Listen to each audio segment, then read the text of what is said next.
The Delaware Theatre Company has just been awarded $30,000 because of their great efforts in production. This is their second year in production now, and one of their great efforts, which is presently being shown, is The Little Hut, a 1947 Gilligan's Isle type farce, which has injected a little warmth into the chilly atmosphere which we're all feeling right now.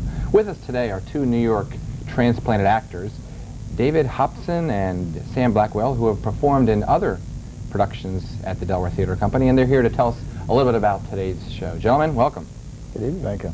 Perhaps you could tell us a little bit about how this $30,000 has been a real shot in the arm. Oh, it's terrific. Would you say? It's terrific. I worked here last year, and the staff now is about 4 times what it was then, and there are lots of people running around the theater now that weren't down there last year. And I think they spent the money really wisely. The support system is getting broader, and I think it's really going to go, this theater. Well, the tentacles are reaching out into all areas of the community. Yeah, I've noticed it, we're too. selling a lot of tickets, too. It's terrific. Terrific. That helps the warmth in the theater, too. It's full of bodies. Now, this particular story is like a Gilligan's Isle type story, would you say? Or how would you describe the storyline? A menage a trois on a deserted island. Ooh. When you say it, it sounds so suggestive. Tell me a little bit more. Starts off with shipwrecked threesome on this island, and it's all about how the best friend, myself, of the husband in the piece, has finally come up against a stone wall as far as after being a lover for 6 years of his wife, finally finding out that after 23 days on a deserted island, it's no good anymore. Time to make a change. Right. So that's the basis of the starting off point.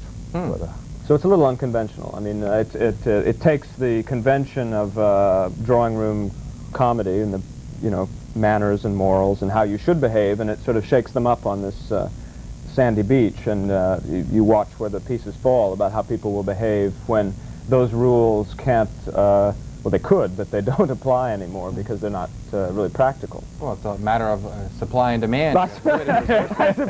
Practically speaking, yes. Right. So that's where the delight and the unusualness of the play comes from. And the set is, we've actually built an island. There are palm trees, and there's 4.5 tons of sand on the stage. And it's like a big sandbox that we... palm fronds for days. We hop about in, and there are coconuts falling from the trees on cue. Oh, really? Yes, it's a wonderful set. At least nobody's gotten hurt yet. Well, I don't understand now. If I recall, half the audience has to walk across the stage to get to the other side. Well, so you get a little bit of Bahamas. They spend the first 5 minutes emptying the sand out of their shoes. They're not careful. Going across. Yeah. Well, now, tell me a little bit about how you feel as New York actors coming down to the Wilmington scene to perform.